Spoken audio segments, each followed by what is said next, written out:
ഇന്ന് നമുക്ക് അരച്ചാൽ ഉടനെ തന്നെ തയ്യാറാക്കാവുന്ന നല്ലൊരു ഓട്ടടയുടെ റെസിപ്പിയാണ് കാണിക്കുന്നത്. വളരെ സോഫ്റ്റാണ്. നല്ല ആരെടുത്ത നല്ല സോഫ്റ്റ് ഓട്ടട നമുക്ക് വളരെ എളുപ്പത്തിൽ അരച്ച ഉടനെ തന്നെ തയ്യാറാക്കാം. അപ്പോൾ ബ്രേക്ക്ഫാസ്റ്റായും ഡിന്നറായൊക്കെ തയ്യാറാക്കാം. അപ്പോൾ അതെങ്ങനെയെന്ന് നോക്കാം. അതിനുവേണ്ടി 1 കപ്പ് പച്ചരി തലേ ദിവസം വെള്ളത്തിലിട്ട് നന്നായിട്ട് കുതിർത്തിയെടുത്തിട്ടുണ്ട്. ഇനി ഇതിലേക്ക് വേണ്ടത് കുറച്ച് തേങ്ങയാണ്. ഇപ്പോൾ ഞാൻ 1 കപ്പ് തേങ്ങ എടുത്ത് വെച്ചിട്ടുണ്ട്. ഇനി നമുക്ക് മിക്സിയുടെ വലിയ ജാറിലേക്ക് അരി ഇട്ട് കൊടുക്കാം. നന്നായിട്ട് അരി കുതിർത്തിയെടുക്കണം.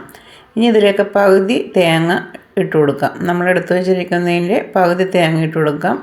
1/2 ടീസ്പൂൺ ഉപ്പും കൂടി ചേർത്ത് ഏകദേശം ചൂടുവെള്ളം, തിളച്ച വെള്ളമല്ല, ഏകദേശം നല്ല ചൂടോടുകൂടി വെള്ളം ഒഴിച്ചു കൊടുത്തിട്ട് നല്ല പേസ്റ്റ് പോലെ അരച്ചെടുക്കുക. നല്ല ടൈറ്റായിട്ട് വേണം ഇത് അരച്ചെടുക്കാനായിട്ട്, വളരെ ലൂസാക്കരുത്. അപ്പോൾ നമുക്ക് അതൊരു ബൗളിലേക്ക് ഒഴിച്ചു കൊടുക്കാം. ഇനി ഇതിലേക്ക് നമ്മൾ ബാക്കി എടുത്ത് വച്ചിരിക്കുന്ന തേങ്ങ ആവശ്യത്തിന് ചേർത്ത് കൊടുക്കാം. അപ്പോൾ നേരത്തെ നമ്മൾ ഉപ്പ് ചേർത്തിട്ടുണ്ട്. അപ്പോൾ ഇനി ബാക്കി ഉള്ള തേങ്ങയും കൂടി ചേർത്ത് കൊടുക്കാം. അപ്പോൾ ഇപ്പോൾ ബാറ്റർ നല്ല ടൈറ്റായിട്ടാണ് ഇരിക്കുന്നത്. പിന്നെ നമ്മളിതിലേക്ക് ചേർത്തുന്നത് നല്ല തിളച്ച വെള്ളം ഒഴിച്ചു കൊടുക്കുക. നന്നായിട്ട് വെട്ടി തിളക്കുമ്പോൾ ആ വെള്ളം കുറേശ്ശെ എടുത്ത് ഇതിലേക്ക് ഒഴിച്ചു കൊടുക്കുക.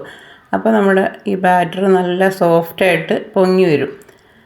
അങ്ങനെ ആവശ്യത്തിന് ഒഴിച്ചു കൊടുക്കുക. കുറേശ്ശെ ഒഴിച്ച് നോക്കുക എത്ര വേണമെന്ന്. അപ്പോൾ നമ്മൾ സാധാരണ അപ്പമൊക്കെ ഉണ്ടാക്കുന്ന ആ പരുവത്തിലെടുക്കണം.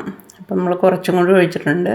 അപ്പോൾ നല്ല തിളച്ച വെള്ളം തന്നെ ഒഴിക്കണം, എന്നാലേ ഈ മാവ് നല്ല സോഫ്റ്റായിട്ട് വരുള്ളൂ. നമ്മൾ അരച്ച ഉടനെ തന്നെയാണ് നമ്മൾ തയ്യാറാക്കി എടുക്കുന്നത്. ഇത് നമ്മൾ പൊങ്ങാനൊന്നും വെക്കൂല. അതിനകത്ത് ഈസ്റ്റോ ഈനോ സോഡാപ്പൊടി ഒന്നുമില്ല. ഉടനെ നമുക്ക് തയ്യാറാക്കാം. അപ്പച്ചട്ടി ചൂടായി കഴിയുമ്പോൾ മീഡിയം ഫ്ലെയിമിലാക്കുക. എന്നിട്ട് ഒരു തവി മാവെടുത്ത് ഒഴിക്കുക. ഒന്ന് അടച്ചു വെക്കുക. 1 മിനിറ്റ് കൊണ്ട് നമ്മുടെ അപ്പം റെഡിയാവും. കുഞ്ഞു കുഞ്ഞു അപ്പം ഇട്ടാണ് നമ്മൾ തയ്യാറാക്കുന്നത്. പരത്തണ്ട. അപ്പോൾ നമ്മൾ വെള്ളയപ്പമൊക്കെ ഉണ്ടാക്കുന്നത് പോലെ ചുറ്റിച്ച് എടുക്കരുത്. വെറുതെ ഒരു തവി മാവെടുത്ത് ഒഴിക്കുക, എന്നിട്ട് അടച്ചു വെക്കുക. അപ്പോൾ ഇതേപോലെ അപ്പം തയ്യാറാക്കാം.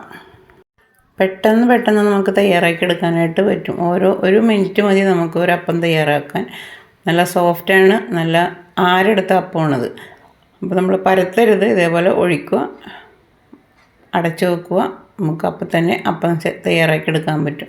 അപ്പോൾ നമ്മൾ ഈസ്റ്റോ ഈനോയോ ഒന്നും ചേർക്കാതെ നല്ല സോഫ്റ്റായ അപ്പം. ഇത് ഏത് കറിയുടെ കൂടെയും നല്ല കോമ്പിനേഷനാണ്. ചിക്കൻ കറിയുടെ കൂടെയോ മട്ടൻ കറിയുടെ കൂടെയോ വെജിറ്റബിൾ കറിയുടെ കൂടെയോ ഒക്കെ നന്നായിട്ട് കഴിക്കാൻ പറ്റും.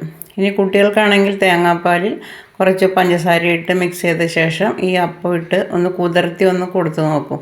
സൂപ്പറാണ്, നല്ല ടേസ്റ്റാണ്. എനിക്ക് തേങ്ങാപ്പാലിൽ പഞ്ചസാര ഇട്ട് ഇതേപോലെ അപ്പം ഇട്ട് കഴിക്കാനാണ് എനിക്കിഷ്ടം. നല്ല ടേസ്റ്റാണ്. പിന്നെ നമ്മൾ പറയുന്നത് ഓട്ടട എന്നാണ്. സാധാരണ മൺചട്ടിയിലാണ് ഇത് ഉണ്ടാക്കാറ്. അപ്പോൾ നമുക്ക് മൺചട്ടി ഇല്ലാത്തത് കൊണ്ടാണ് നമ്മൾ അപ്പച്ചട്ടിയിൽ ഉണ്ടാക്കണം.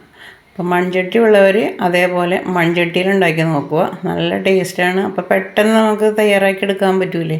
അപ്പോൾ നല്ല റെസിപ്പിയല്ലേ. അപ്പോൾ ബ്രേക്ക്ഫാസ്റ്റായും ഡിന്നറായും ഒക്കെ എടുക്കാൻ പറ്റുന്ന നല്ലൊരു ഓട്ടടയുടെ റെസിപ്പിയാണിത്. ഈ റെസിപ്പി ഇഷ്ടമായാൽ ലൈക്ക് ചെയ്യുക, കമൻറ്റ് ചെയ്യുക, ഷെയർ ചെയ്യുക, സബ് ചെയ്യുക, ഹൈപ്പ് ചെയ്യുക. എല്ലാം റെഡിയാക്കി എടുത്തിട്ടുണ്ട്.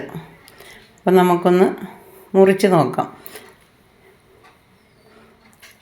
നല്ല സോഫ്റ്റ് അപ്പമാണ്, നല്ല ടൈറ്റായിട്ട് ഇരിപ്പുണ്ട്, നല്ല ആരെടുത്ത അപ്പമാണ്. ഇതൊന്ന് മുറിച്ച് നോക്കുമ്പോൾ ഇതേപോലെ നല്ല ആരെടുത്ത അപ്പം ഇട്ടിരിക്കും.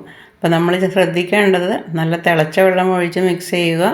അതേപോലെ അരി നന്നായിട്ട് കുതിർത്തിയെടുക്കുക. അടുത്ത ഈസി റെസിപ്പിയുമായി നാളെ കാണാം.